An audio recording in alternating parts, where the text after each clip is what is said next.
On May 14, 2026, Ohio government activity centered on a mix of legislative work, regulatory decisions, and political developments tied to the 2026 election season. Based on the available results, the most clearly documented state action for that date was the Ohio legislature's finalization of a budget corrections bill that distributed $12.5 million in aid to county governments to help offset earlier federal funding cuts. This action was taken by Republican lawmakers in Columbus and drew criticism from Democrats because the money was allocated evenly across Ohio's 25 largest counties rather than proportionally to need. Under the GOP plan, each of those counties received $226,486. The distribution meant that counties with much larger losses, such as Cuyahoga County, which had lost $7.2 million under the federal bill, received the same amount as much smaller loss counties, such as Erie County, which lost about $235,700. The bill was described as a budget corrections measure, a type of legislation that usually does not generate major controversy, but in this case, it became politically significant because it intersected with the state's response to federal cuts and broader partisan budget debates. Legislatively, Ohio Republicans were also engaged in a broader burst of election season policymaking in the days surrounding May 14. According to the reporting, the majority in Columbus spent the week pursuing several high-profile conservative priorities, including efforts to restrict abortion access, ban drag shows, weaken vaccination requirements in schools, and cut capital gains taxes for investors. These actions were presented as part of a primary season push, with the state's elections, scheduled for May 5 and absentee voting windows, already opening earlier in April. The legislation was framed as red meat politics, intended to appeal to the Republican base during the primary period. While the article does not specify that each of these proposals was signed into law on May 14, it does identify them as active government actions by the Ohio General Assembly during that period. There was also a significant state regulatory action involving energy development. Ohio regulators rejected Open Road Renewables' application to build Crossroad Solar in Morrow County, a proposed $98 million solar farm. The decision came from the Ohio Power Siting Board, which serves as the state body responsible for reviewing major energy facility siting applications. The company's vice president of development, Craig Adaya, said the project was no longer a viable business proposition and that the firm was not planning any new projects in Ohio. This rejection was especially notable because it was the seventh utility-scale energy project turned down by state officials since 2020.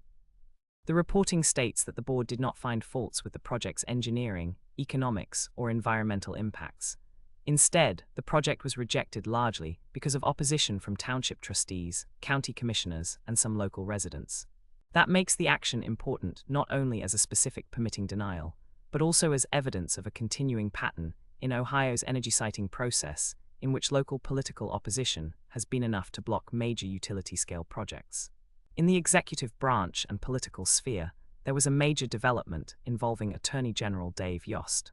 He resigned from his post to take a new job with the nonprofit legal organization Alliance Defending Freedom. The announcement was made by Governor Mike DeWine just before 4:30 p.m. on Thursday, which places the official disclosure on May 14.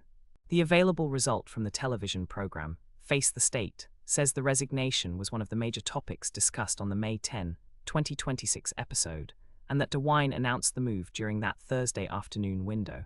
This is a substantial state government personnel change because the Attorney General is one of Ohio's top constitutional officers, and the office handles state litigation, consumer protection, and enforcement actions. The report does not provide the formal effective date of the resignation or the process for filling the vacancy, but it clearly identifies the change as a major Ohio government event on May 14.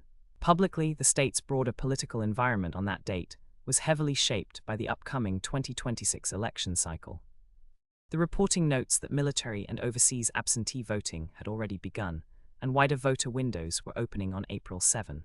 The May 5 election date is also highlighted, reinforcing that Ohio officials and lawmakers were operating in a heightened campaign environment. The political backdrop matters because it helps explain why the legislature was advancing ideologically charged bills, and why statewide figures like the governor and attorney general were front and center in public discussion. There is also a statutory and administrative context from the Ohio Department of Insurance related to 2026 federal exchange plans. The department's page confirms the ACA exchange framework for individual health insurance policies in Ohio, but the search result itself does not show a specific May 14 action. Because of that, it appears more as a standing public resource than a dated government action for that day. Similarly, the Ohio Senate General Government Committee video from April 14, 2026 is listed in the search results, but it is not a May 14 action. It may be relevant as background for committee activity, but it does not provide evidence of government action on the target date.